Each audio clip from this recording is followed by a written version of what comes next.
आणि यानंतर आपण थेट मुंबईमध्ये जाऊयात। अनिल देशमुख यांची पत्रकार परिषद सध्या सुरू आहे। आपल्या सर्वांना कल्पना आहे की काही दिवसापूर्वी बदलापूर येथे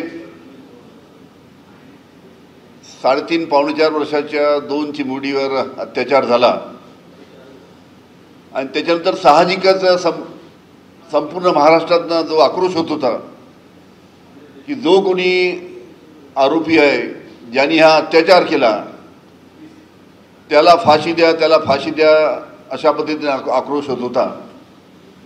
पण आपल्या सर्वांना माहिती आहे की सध्याचा जो कायदा आहे त्या कायद्यामध्ये कोणत्याही प्रकारे फाशी देण्याचं प्रावधान आजच्या कायद्यामध्ये नाही आहे आणि म्हणून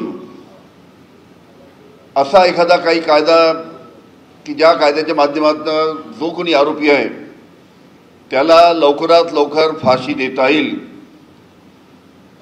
अशा पद्धतीचा कायदा आणण्याचा प्रयत्न मी गृहमंत्री असताना झाला होता। आम्ही शक्ती कायदा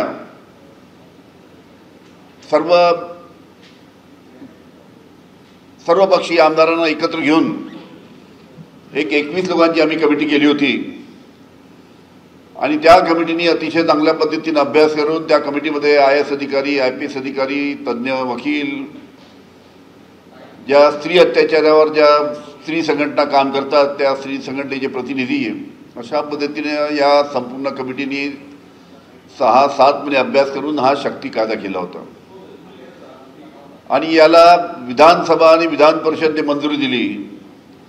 त्यावेळेस महाराष्ट्राचे मुख्यमंत्री उद्धवजी ठाकरे होते, त्यांच्या कॅबिनेटमध्ये याला मंजुरी मिळाली आणि हा संपूर्ण कायदा आम्ही तयार करून महाराष्ट्र शासनातर्फे केंद्राला पाठवलेला आहे। 3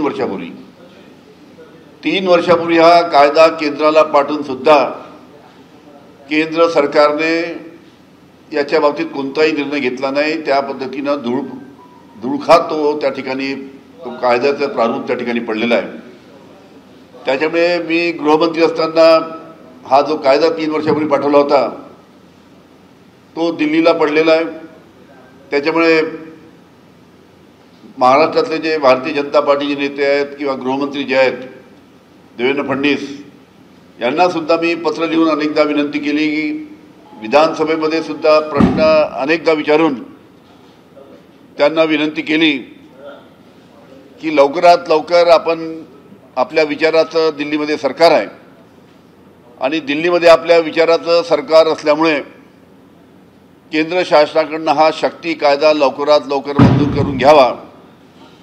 पण अशा पद्धतीने अनेकदा विनंती केल्यानंतर सुद्धा देवेंद्र फडणवीस यांनी याच्यामध्ये त्या पद्धतीचा प्रयत्न केला नाही असं दिसतं। कारण की त्यांनी जर प्रयत्न केला असता दिल्लीच्या सरकारसमोर तर नक्कीच या कायद्याचं प्रारूप मंजूर करून आतापर्यंत हा कायदा महाराष्ट्रामध्ये लागू झाला असता।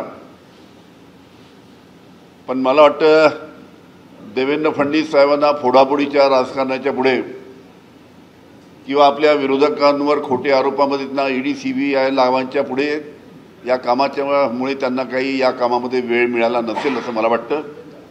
पण तरी पण माननीय मुख्यमंत्र्यांना माझी विनंती आहे की केंद्राकडे असलेला हा कायदा आपण मंजूर करावा आणि या आमच्या मागणीसाठी आम्ही उद्या आमच्या राष्ट्रवादी काँग्रेसच्या महिला अध्यक्ष आहेत रोहिणीताई खडसे, त्यांच्या महिला आणि राष्ट्रवादी काँग्रेसचे आमचे कार्यकर्ते उद्या सकाळी 10:30 ते 11:30 1 तास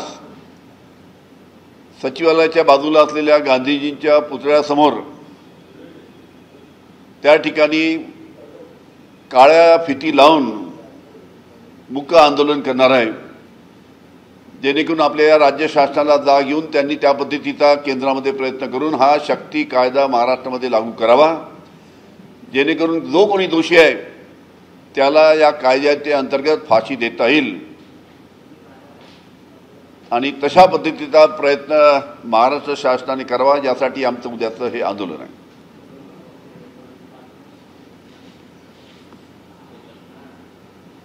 हिंदी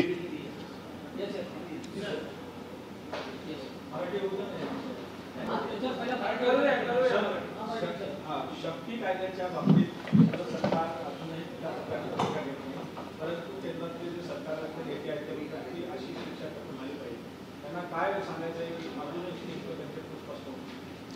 त्यांना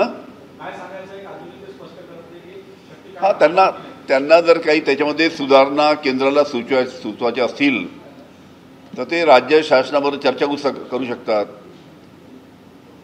आणि म्हणून तशा पद्धतीने त्यांनी चर्चा केली तर त्यामध्ये सुधारणा सुद्धा आपल्याला करता येईल. पण कोणत्याही पद्धतीनं अशा पद्धतीची घटना महाराष्ट्रामध्ये केव्हाही एखाद्या लहानच्या मुलीवर किंवा महिलांवर अत्याचार होतात आणि आरोपी जेव्हा हाताला येतो सापडतो त्याला फाशीची शिक्षा झालीच पाहिजे आणि याच्यासाठी हा कायदा अतिशय महत्त्वाचा आहे. राज्य शासनाने हा विषय गांभीर्याने घेण्याची आवश्यकता आहे.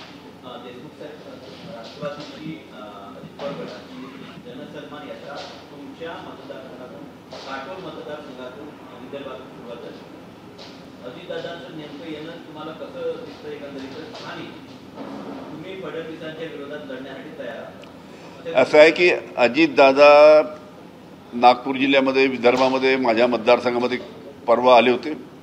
आता त्यांचा पक्ष आहे आणि पक्षाचं काम करण्यासाठी ते आले होते, त्यांचा अधिकार आहे तो. त्याला मध्ये त्यांच्या माझ्या मतदारसंघामध्ये येण्याला कोणाचाही विरोध नाही कारण की त्यांच्या ते पक्षाचं काम आहे आणि त्यासाठी ते आले होते. त्यांचं त्या पद्धतीने त्यांचं काम चालू आहे. मला काही त्याबद्दल बोलायचं नाही.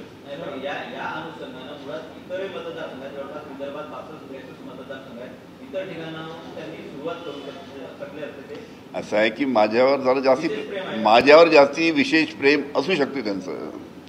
आणि दुसरा प्रश्न असा होता, फडणवीसांच्या विरोधात तुम्ही निवडणूक लढणार अशा बातम्या येत आहेत, यामध्ये किती तथ्य आहे? मी पण ऐकले बातम्या ते. तथ्य आहे की नाही?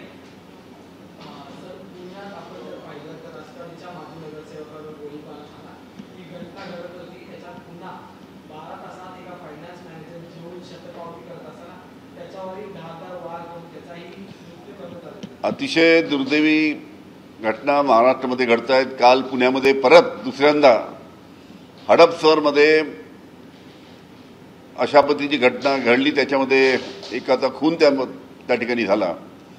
त्याच्यामुळे वारंवार महाराष्ट्रामध्ये अनेक मोठ्या शहरामध्ये किंवा बाकी सुद्धा अनेक अशा घटना घडत आहेत. अत्याचाराच्या महिला अत्याचार घटना, मुलींवर लहान लहान मुलीवर बलात्कार होत आहेत, खून होत आहेत आणि अशा पद्धतीनं संपूर्ण महाराष्ट्रामध्ये ज्या घटना घडत आहेत त्यामध्ये राज्य शासनाने आणि खास करून गृहमंत्र्याने याच्यामध्ये लक्ष घालण्याची आवश्यकता आहे. गृहमंत्री म्हणून त्यांनी कशा पद्धतीने या सर्व गोष्टी आपल्याला महाराष्ट्रामध्ये आटोक्यात आणता येईल यासाठी गृहमंत्री म्हणून त्यांनी प्रयत्न करायला पाहिजे. शरद पवार यांना सुरक्षा पुरवली जाते झेड प्लस, त्याबाबत एक समितीची बैठक झाली आणि पवार साहेबांनी ती झेड प्लस सुरक्षा राखावी. परंतु झेड प्लस सुरक्षा देण्याचा आग्रह मात्र अजून कायम आहे. आपण दौऱ्यावर जाणार आहे, त्या दौऱ्यामध्येही करायला मला काय वाटतं? कसं आहे की पवार साहेबांनी झेड प्लस सुरक्षा मागितली नव्हती. नंबर एक. आता तुम्हाला कल्पना आहे की लोकसभेची निवडणूक झाली, भारतीय जनता पार्टीला फार मोठा फटका बसला. आता लवकरच विधानसभेची निवडणूक आहे आणि या विधानसभेच्या निवडणुकीमध्ये पवार साहेबाला कोण कोण भेटतात, कोण खासदार भेटतो, कोण आमदार भेटतात, कोण प्रमुख नेते भेटतात याची इत्तंभूत माहिती भारतीय जनता पार्टीच्या महाराष्ट्रातील नेत्यांना आणि दिल्लीतील नेत्यांना मिळावी या दृष्टीनं 57-58 ज्या 57-58 CRPFचे जवान त्यांना झेड प्लस सुरक्षा देण्यासाठी तयार आहेत. पण त्या बाबतीत काल पवारसाहेबांची चर्चा झाली. पण यामध्ये भारतीय जनता पार्टीच्या माध्यमातून हा प्रयत्न चालू आहे की पवार साहेबांच्याबद्दल प्रत्येक माहिती मिनिटाला त्यांची माहिती मिळाली पाहिजे. या दृष्टीनं हा भारतीय जनता पार्टीचा प्रयत्न आहे असं दिसतं. सर, पवारांची साथ सोडून गेलेले नेते आता पुन्हा एकदा पवारांना आपल्याला तुतारी घ्यायची अशी विधानं करताना पाहायला मिळतं. रामराजे नाईक निंबाळकर म्हणतात की आपल्याला तुतारी घ्यायला किती उशीर लागतो, आपण तुतारी हातात घेऊया. पण तुमची मनस्थिती आहे का आता तुम्हाला सोडून गेलेल्यांना पुन्हा एकदा बघतो? असं आहे की अनेक नेते भारतीय जनता पार्टीचे सुद्धा भारतीय जनता पार्टीमध्ये गेलेले अनेक नेते सुद्धा वापस येत आहेत. इतर पक्षामध्ये गेलेले अनेक नेते सुद्धा वापस येत आहेत. त्याच्यामुळे तुतारी वाजवण्यासाठी किंवा तुतारी हाती घेण्यासाठी महाराष्ट्रामध्ये चढाओढ लागली आहे की केव्हा आम्ही पवारसाहेबांच्या पक्षामध्ये जातो आणि पवारसाहेब आम्हाला तिथे उमेदवारी देतात. पण या बाबतीत आमच्या पक्षातून जे सोडून गेलेत त्यांच्या बाबतीत अवश्य पवारसाहेब काही सगळ्यांना घेणार नाही. त्यामध्ये जे सोडून गेले त्यांनी पवारसाहेबांच्याच विरुद्ध वक्तव्य जे करत होते त्याच्यामुळे अशांना घेण्याचा प्रश्न नाही. पण काही काही मंडळी जी आहेत बाकीच्या भारतीय जनता पार्टीच्या पक्षातली किंवा बाकीच्या पक्षातली आणि पवारसाहेबांच्या नेतृत्वाखाली जी कमिटी आहे ती कमिटी त्या बाबतीत योग्य तो निर्णय घेईल. महाविकास आघाडीचा अंतर्गत सर्वे आला आहे. त्या सर्वेमध्ये जवळपास जे छत्रपती शिवाजी महाराजांना पुतळा पडला त्याच्यानंतर महाराष्ट्रामध्ये मोठ्या प्रमाणावर पाहायला मिळाला आहे. त्या सर्वेमध्ये 180 ते 200 जागा महाविकास आघाडीला दाखवण्याचा एका ठिकाणी पाहायला मिळत आहे. खरं तुम्हाला या सर्वे विश्वास आहे का? वाटतं का की असं वातावरण महाराष्ट्रात? कसं आहे, तुम्ही जर महाराष्ट्रामधलं जर वातावरण पाहिलं, लोकसभा निवडणुकीमध्ये सुद्धा भारतीय जनता पार्टीला मोठा फटका बसला आणि सध्याचं जे महाराष्ट्रामधलं जे वातावरण आहे ज्यामध्ये विधानसभा निवडणूक आता 2-3 महिन्यावर आली आहेत, या राज्य शासनाचा तर प्रयत्न आहे की अजून निवडणुका पुढे ढकलायच्या. दुसरीनं दिवाळीनंतर आता निवडणूक होणार आहे. पण या निवडणुकीमध्ये काँग्रेस, राष्ट्रवादी, शिवसेना आणि मित्र पक्षाला 200च्या जवळपास जागा आजच्या तारखेला मिळू शकतात. आम्हाला तर वाटते अजून पुढे जसे जसे दिवस जातील तसे तसे याच्यामध्ये वाढ होण्याची शक्यता आहे. पण महाराष्ट्रामध्ये 100% महाविकास आघाडीचं काँग्रेस, राष्ट्रवादी, शिवसेना आणि मित्रपक्षाचं सरकार येणार आहे. सर, गृहमंत्री देवेंद्र फडणवीसांनी एक दावा केलाय माध्यमांशी बोलताना की सुरत ही लुटली नव्हती छत्रपती शिवाजी महाराजांची. सुरत लुटल्याचा खोटा इतिहास जो आहे तो काँग्रेसने शिकवला गेला.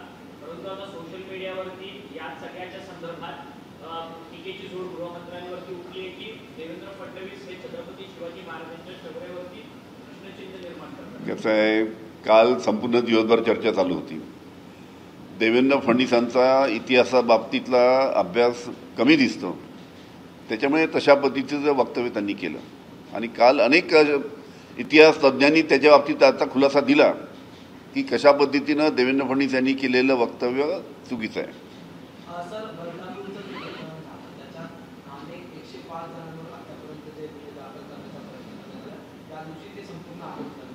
आता थेट पत्रकारांना सुद्धा अटक करण्याच्या ज्या सुरुवात झालेली, एका पत्रकाराला नोटीस आलेली आहे आणि चौकशीला सामोरं असं थेट म्हणण्यात आलेलं आहे. कसं आहे, त्या ठिकाणी त्या बदलापूरच्या घटनेनंतर जो आक्रोश बदलापूरमध्ये झाला होता किंवा महाराष्ट्रामध्ये झाला होता आणि त्याच्यामुळे साहजिकच जनतेच्या भावना अशी दुर्दैवी घटना झाल्यानंतर फार तीव्र होती आणि म्हणून एकत्र येऊन सर्वांनी तिथं आपल्या भावना व्यक्त करण्याचा प्रयत्न केला. आणि पण त्यावर जर अशा पद्धतीनं शासनाच्या माध्यमातून जर अशा पद्धतीनं कारवाई होत असेल तर लोकांनी आपल्या भावना कशा पद्धतीनं व्यक्त कराव्या हा सुद्धा एक प्रश्न आहे. कालचं सुद्धा उदाहरण आपण पाहिलं की छत्रपती शिवाजी महाराजांचा पुतळा पडल्यानंतर काल आम्ही जे आंदोलन केलं होतं, जोडे मारो आंदोलन, त्याला सुद्धा राज्य शासनाने परवानगी दिली नाही. म्हणजे शेवटी लोकांनी आपल्या भावना कशा व्यक्त करायच्या, अशा पद्धती घटना झाल्यानंतर आपल्या भावना व्यक्त कराव्या लागतात लोकांना. त्या भावना सरकारसमोर ते व्यक्त करण्याचा प्रयत्न करतात. पण अशा पद्धतीनं त्याला परवानगी द्यायचं नाही आणि म्हणून आम्ही निर्णय घेतला की परवानगी दिली नाही तरी जोडे मारो आंदोलन आम्ही करू आणि ते आंदोलन आम्ही यशस्वी करून दाखवलं. त्याच्यामुळे आता तरी राज्य शासनाचे डोळे उघडतील असा आम्हाला विश्वास आहे. 100%. ज्या पद्धतीने आपण पाहतोय की एका मुस्लिम वृद्ध व्यक्तीला जे आहे ती ट्रेनमध्ये मारहाण केली जाते, त्यांनी गोमांस घेऊन जात असल्याचा संशय जो आहे तो काही तरुणांकडून व्यक्त करण्यात आला आणि त्यानंतर ती मारहाण झाली. अद्यापही त्या मुलांना अटक वगैरे नाहीये. कशा पद्धतीने हा धार्मिक तेढ तणाव कसं आहे, एक गोष्ट लक्षात ठेवा, मगाही बोललो मी की सध्या महाराष्ट्रामध्ये जी कायदा सुव्यवस्थेची परिस्थिती आहे याची सर्वांना आपल्याला कल्पना आहे. कशा पद्धतीच्या घटना घडत आहेत आणि मगाच मी सांगितलं की गृहमंत्र्यांचं या सर्व गोष्टीकडे लक्ष नाही. गृहमंत्र्यांचं फक्त देवेंद्र फडणवीस यांचं लक्ष फक्त फोडाफोडीचं राजकारण करायचं आणि कोणी विरोधक आहे त्यांच्यावर ईडी सीबीआयच्या गावाचं याच्या पलीकडे त्यांचं लक्ष नाही आहे. माझी त्यांना विनंती राहील की त्यांनी या सर्व गोष्टीच्या बाबतीत लक्ष देऊन कायदा सुव्यवस्था महाराष्ट्रातील कशी सुधरेल या बाबतीत त्यांनी पावलं उचलावी. देशमुख साहेब, बरेच नेते तुमच्या महाविकास आघाडीमध्ये नेते यायला इच्छुक आहेत. काल परवा आपण बऱ्याच चर्चा झाल्या.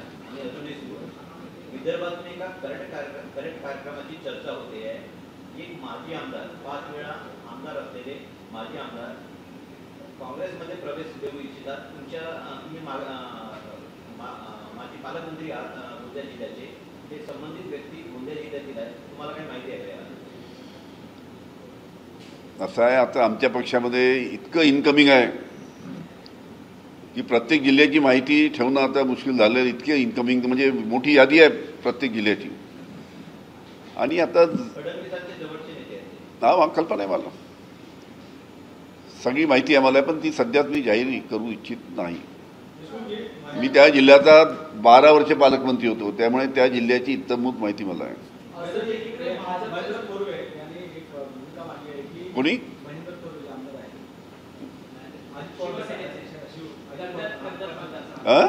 कर्जत मतदारसंघातून शिवसेनेचे आमदार आहेत. हां हां महेंद्र कोरवे यांनी भूमिका मांडली आहे की महायुतीमध्ये भीतीचं वातावरण नाही, परंतु महायुतीमध्ये असलेल्या लोकांची गद्दारीचा आम्हाला भीती आहे. म्हणजे अजित पवार त्यांनी म्हटलं आहे की हे कधी आमच्यासोबत गद्दारी करू शकतात. मी एक सांगतो, आता भारतीय जनता पार्टी, एकनाथ शिंदे आणि अजितदादा एकत्र आहेत. पण भारतीय जनता पार्टी केव्हा यांना बाजूला ठेवून स्वतः म्हणतील की आता आपण अलग अलग निवडणुका लढू आणि सर्वांना अलग अलग निवडणुका लढवायला लागतील. आणि वेळेवर या सर्वांना असं दिसतं की अलग निवडणुका सुद्धा भारतीय जनता पार्टी सांगू शकते की दादा तुम्ही अलग निवडणूक लढा, एकनाथ शिंदे तुम्ही अलग लढा, भारतीय जनता पार्टी आम्ही अलग लढू आणि मग एकत्र निवडणूक झाल्यानंतर एकत्र येऊ. अशा पद्धतीनं सुद्धा वेळेवर भारतीय जनता पार्टी एकनाथजी शिंदे आणि अजित पवार यांना सांगू शकतो.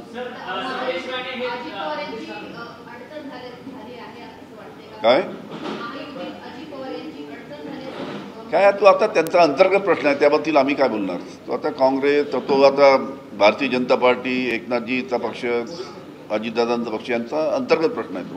सर, भाजपचेच गृहमंत्री आहेत सध्या तरी राज्यात आणि भाजपचाच एक आमदार नितेश राणे बोट दाखवतात की गोळी माराल. तुम्हाला माहिती आहे की हिंदूंचा गब्बर आहे आणि 63 एन्काउंटरची ऑर्डर देणाऱ्या मुख्यमंत्र्यांचा मुलगा मी जेव्हा चालायला लागतो तेव्हा लोक दरवाजे बंद करतात. अशा प्रकारची आमदारांची लोकप्रतिनिधींची वक्तव्य, तेही गृहमंत्री त्यांच्याच पक्षाचे असतात. खरी गोष्ट आहे एकदम. तुम्ही सांगितलं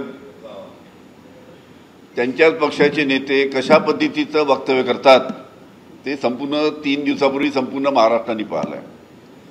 पोलिसांच्या बाबतीत काय कशा पद्धतीने बोलायचं, पोलिसांना कशा धमक्या द्यायच्या. त्याविषयी तर शिवरायाच्या पुतळ्यासमोर जो छत्रपती शिवाजी महाराजांचा पुतळा पडला त्या ठिकाणी ज्या पद्धतीनं पोलिसांची हुज्जत घालत होते हे संपूर्ण महाराष्ट्राने त्याविषयी पाहिलं आहे.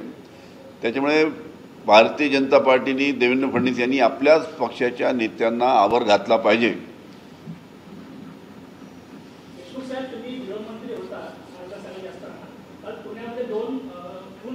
सांगितलं मी. एक प्रश्न असा आहे की काल कशा पद्धतीने आंदोलन झालं हुतात्मा चौक ते गेटवेपर्यंत, त्या आंदोलनानंतर राष्ट्रवादी गट जो अजित पवारांचा आहे त्यांच्याकडून एक आज आंदोलन केलं जाणार होतं. तो संपूर्ण मार्गावरती गोमूत्र शिंपडलं जाणार होतं. तर राष्ट्रवादीने कधी याच्यापूर्वी अशा पद्धतीचं आंदोलन केलेलं आहे का की अजित पवार भाजपासोबत गेले त्याच्यामुळे हे आता परिवर्तन झालं? मला काही बोलायचं नाही त्याबद्दल.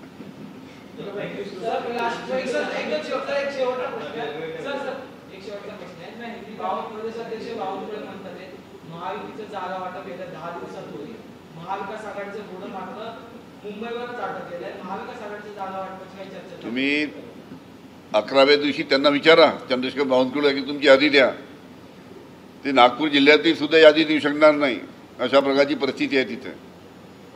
हिंदी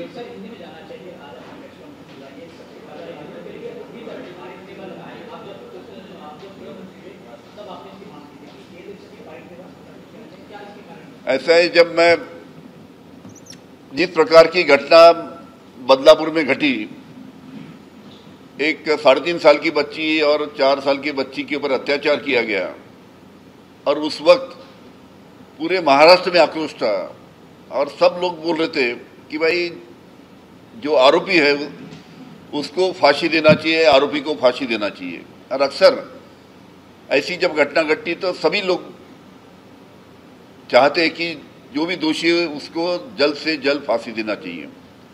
लेकिन आज जो कानून में जो प्रावधान है, आज के कानून के प्रावधान के हिसाब से ऐसी घटना घटती है तो फांसी देने का प्रावधान उसमें नहीं है करके, मैं जब गृहमंत्री था हमने एक कायदा बनाया था, शक्ति कायदा। उसके तहत ऐसी घटना घटती है कहाँ पे छोटी बच्चों के ऊपर अत्याचार होता है, महिलाओं के ऊपर अत्याचार होता है, तो उसके लिए फांसी की शिक्षा देने का कायदा हमने बनाया था, शक्ति कायदा। हमने सभी पार्टी के विधायक को, 3 विधायक को ऐसे इकट्ठा लेके, उसके अलावा आईपीएस के अधिकारी, आईएएस के अधिकारी, वकील लोगों को हमने कमेटी में लिया, और जो महिला संगठन है जो महिला अत्याचार के लिए काम करती है उनको हमने हमारे कमेटी ने लिया। और ये पूरी कमेटी ने 6-7 महीना पूरा अभ्यास करके इस कानून का प्रावधान जो है मसूदा बनाया, और उसको हमारे उद्धव जी ठाकरे महाराष्ट्र के मुख्यमंत्री जब उस टाइम थे, हमने उसको कैबिनेट में मंजूरी दिया, विधानसभा में इसकी चर्चा हुई, विधानसभा ने उसको मंजूरी दिया, विधान परिषद में चर्चा हुई, विधान परिषद ने मंजूरी दिया, और कायदा महाराष्ट्र शासन ने पारित किया कि इस प्रकार की अत्याचार की घटना घटती है तो ऐसे आरोपी को फांसी देना चाहिए। ये कायदा हमने बनाया, लेकिन कायदा बनाने के बाद में उसको केंद्र शासन का अप्रूवल चाहिए, राष्ट्रपति का अप्रूवल चाहिए। उसके लिए हमने 3 साल पहले जो हमने महाराष्ट्र शासन ने हमने जो कायदा बनाया था उसको 3 साल पहले हमने केंद्र शासन को भेजा, लेकिन केंद्र शासन इसने अभी तक उसके ऊपर कोई भी निर्णय लिया नहीं। लगातार मैं माजी गृहमंत्री होने के नाते मैंने गृहमंत्री देवेंद्र फडणवीस को चिट्ठियां लिखी, विधानसभा में ये प्रश्न कई बार उठाया कि ये जो शक्ति कायदा जो दिल्ली में है 3 साल से, उसको आपकी सरकार वहाँ पे है, आपके विचार की सरकार वहाँ पे, उसको जल्द से जल्द अपने प्रयास करके उसको मंजूरी देना चाहिए। लेकिन देवेंद्र फडणवीस ने भी उसके ऊपर ख्याल नहीं किया। मैं तभी बताया कि देवेंद्र फडणवीस के पास वक्त नहीं है कि उनको पार्टी फोड़ा फोड़ी का काम, उसको पार्टी जोड़ तोड़ का काम, या अपने जो खिलाफ वाले विरोधी पार्टी के लोग हैं उनको ईडी या सीबीआई लगाने का काम, ये इसी काम में वो बिजी रहते शायद करके, उसके वजह से उनको वक्त नहीं मिलाऊंगा। मैं सभी भारतीय जनता पार्टी के नेता और माननीय मुख्यमंत्री साहब को दरखास्त करूंगा कि महाराष्ट्र की सरकार ने प्रयास करके केंद्र में जो शक्ति कायदे का प्रारूप वहाँ पे 3 साल से पड़ा है, केंद्र शासन से चर्चा करके उन्होंने उसकी मंजूरी लेना चाहिए, ताकि जल्द से जल्द शक्ति कानून महाराष्ट्र में लागू हो सके। उसके तहत ऐसी घटना घटती है तो उसमें जो भी आरोपी है उसको फांसी दी जा सकती है। मेरा और दूसरा सुझाव है कि ये जो हमने प्रारूप भेजा है दिल्ली में, उसमें उनके कुछ सुझाव है केंद्र शासन के, तो उसके लिए उन्होंने राज्य शासन से चर्चा करना चाहिए कि भाई हमारे यहाँ पे कुछ सुझाव है, तो ऐसी भी उसमें उनके सुझाव होंगे तो वो भी वेलकम है, उनका स्वागत है। लेकिन इसके बाद में राज्य शासन ने जल्द से जल्द पहल करके केंद्र शासन की तरफ से शक्ति कायदे को मंजूरी लेना चाहिए। सर, यदि आप शक्ति कानून की बात कर रहे हैं, क्या आपको इस पर एक सरकार के खिलाफ प्रदर्शन करने वाले? और इसी के लिए हम कल हमारी जो महिला कांग्रेस की राज्य की अध्यक्ष है रोहिणी खड़से, हमारी महिला पदाधिकारी और राष्ट्रवादी कांग्रेस के हमारे कार्यकर्ता कल 10:30 सुबह 10:30 से 11:30 1 घंटा महात्मा गांधी जी का जो पुतला है सचिवालय के बाजू में, उसके सामने काली फीत लगा के मुख्य आंदोलन करने वाले, ताकि महाराष्ट्र की जो सरकार और या केंद्र की जो सरकार सोई हुई है उसको जगाने के लिए ये आंदोलन हमने कल तय किया है। सर, बात करते हैं पुणे की, जिस प्रकार से पुणे में एनसीपी के पूर्व बिल कहानी गोली मार सकते हैं। सही बात है। आप किस तरह की आए दिन महाराष्ट्र में लॉ एंड ऑर्डर का सवाल उठ रहा है, क्या देवेंद्र फडणवीस सक्षम के समझ रहे? ऐसा है, आए दिन इस प्रकार की घटना घट रही है पूरे महाराष्ट्र में, चाहे वो नागपुर हो, अमरावती हो, पूना हो, नासिक हो। अभी पूना में तो दो घटना ऐसी घटी, और एक कल की घटना हड़पसर में कि जहाँ पे एक वहां पे एक आदमी का वहां पे खून कर दिया गया। मेरी विनती है गृह मंत्री को कि इन्होंने इसके तरफ ख्याल देना चाहिए, ताकि महाराष्ट्र की जो लॉ एंड ऑर्डर की परिस्थिति है, जो कायदा सुव्यवस्था की जो परिस्थिति है, उस सुधारने के लिए गृह मंत्री साहब ने वक्त देके इसको प्रयास करके सब लोगों को इकट्ठा करके लॉ एंड ऑर्डर की परिस्थिति सुधारना चाहिए। अगर आप लॉ एंड ऑर्डर की बात कर रहे हैं तो दूसरी तरफ नीतीश राणे खुले तौर पर कहते हैं, विवादित बयान देते हैं विशेष समुदाय को लेकर। क्या कहेंगे? संजय राउत कह रहे हैं कि दंगा करवाना चाहते हैं, दंगा करवा कर चुनाव जीतना चाहते हैं, तो इन दोनों मुद्दों को कैसे देखते हैं? बिल्कुल, मुझे समझता नहीं कि देवेंद्र फडणवीस के पार्टी के ही लोग, जिसका नाम अभी आपने लिया नीतीश राणे, उन्हीं के पार्टी के लोग इस प्रकार से जाहिर पुलिस को गाली देना, उनको धमकाना, यहाँ तक कि आपका बॉस सागर बंगले में रहता है, देवेंद्र फडणवीस रहते हैं, वो हमारे साथ में है, तुम हमारा कुछ नहीं बिगाड़ सकते। पुलिस को इस प्रकार की धमकी, या कभी महाराष्ट्र ने ऐसी इस प्रकार का कभी व्यवहार देखा नहीं है। देवेंद्र फडणवीस साहब का नाम लेके पुलिस को धमकी दे रहे कि हमारा बॉस सागर बंगले पे रहता है, वो हमारे साथ है, आप क्या कर लोगे हमारा। ये ऐसे लोगों को पहले गृह मंत्री साहब ने कंट्रोल करना चाहिए। विशेष समुदाय को लेकर खास तौर पर टिप्पणी की जा रही है, वो तो सरासर गलत चीज है। ये अपने कैसा है कि महाराष्ट्र में सभी समुदाय के लोग, हिंदू हो, मुस्लिम हो, सिख हो, ईसाई हो, बड़े प्यार से, बड़े मोहब्बत से इकट्ठा रहते हैं। उसमें जिस प्रकार से बातें जो हो रही है, ऐसी बातें नहीं होना चाहिए। उन्हें दरार लाने का काम जो हुआ है, इस प्रकार से जाति जाति में दरार लाने का काम नहीं होना चाहिए। लेकिन उन्हीं के पार्टी, भारतीय जनता पार्टी के लोग इस प्रकार का बयान करके जो अच्छी है, एक दूसरे में तालमेल है समाज में, हिंदू मुस्लिम सिख ईसाई, वो बिगाड़ने का प्रयास उन्हीं के पार्टी के लोग कर रहे हैं। पर छत्रपति शिवाजी महाराज को लेकर के जिस तरीके से महाविकास अघाड़ी ने आंदोलन किया, उसके ठीक अपोज में बीजेपी ने भी जाकर पूरे जिला स्तर पर आंदोलन किया। इसकी क्या वजह हो गई कि उनको भी सत्ता में रहकर भी उनको आंदोलन करने की जरूरत? मुझे समझता नहीं, शर्म आना चाहिए उनको। भाई, छत्रपति शिवाजी महाराज का पुतला गिरता है 8 महीने के अंदर, उसमें भ्रष्टाचार हुआ, सभी को मालूम है। 8 महीने के अंदर पुतला गिरता है, और उसके लिए जो जन आक्रोश महाराष्ट्र में है, उसके प्रति लोग अपनी भावना प्रकट करने के लिए जब रास्ते पे आते हैं तो उसको परमिशन नहीं दी जाती। राज्य शासन ने कल के मोर्चे को हमारे परमिशन नहीं दिया।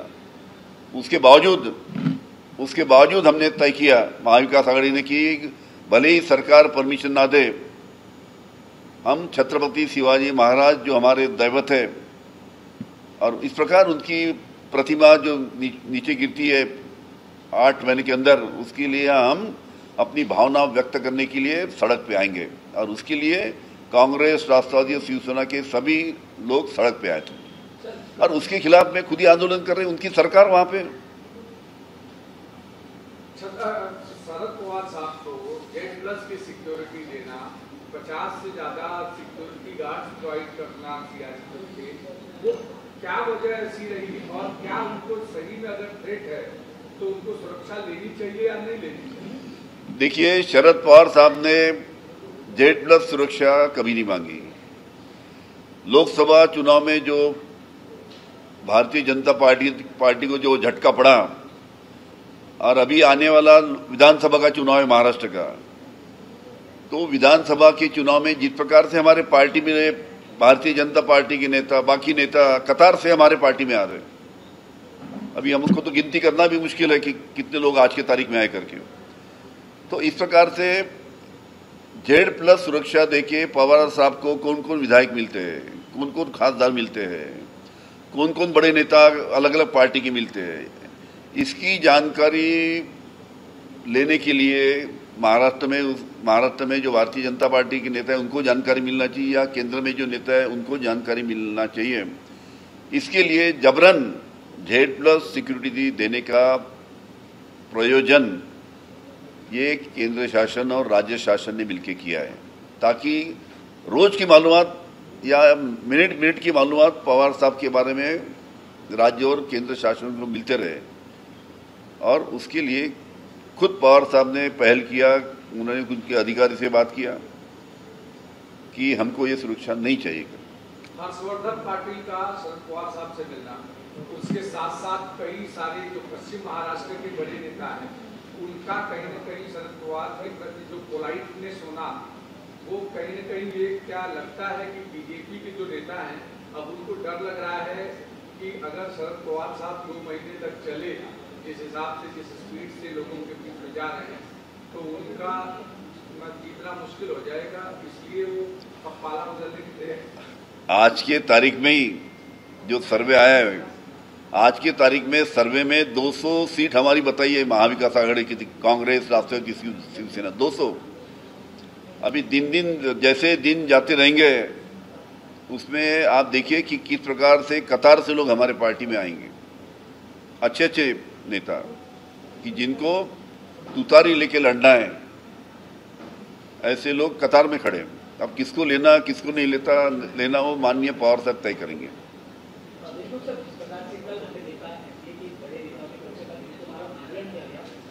क्या क्या महाराष्ट्र के मुख्यमंत्री एकनाथ शिंदे कहते हैं कि एनडीए के जो नेता हैं वो सिर्फ राजनीति करे शिवाजी महाराज को नहीं।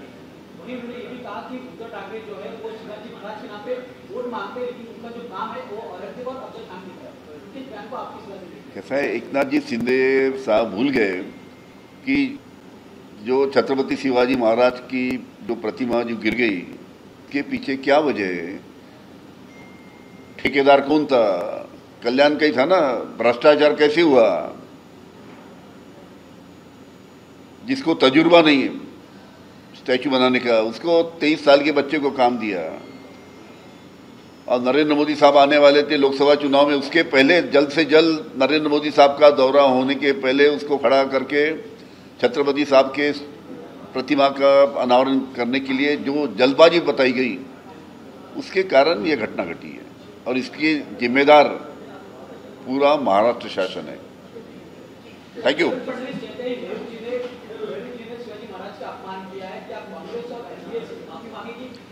उसका जवाब मैंने दिया। देवेंद्र फडणवीस को इतिहास का ज्ञान थोड़ा कम है, उनका अभ्यास थोड़ा कम है। कल बड़े बड़े इतिहासकार ने उन्होंने जो बयान दिया था उसके ऊपर टिप्पणी किया, देवेंद्र फडणवीस के बयान के ऊपर टिप्पणी किया। तो कम से कम देवेंद्र फडणवीस ने ऐसे बयान देने के पहले थोड़ा अभ्यास करके बयान देना चाहिए, यही मेरा उनको सुझाव है। धन्यवाद। एबीपी माझा, उघडा डोळे बघा नीट।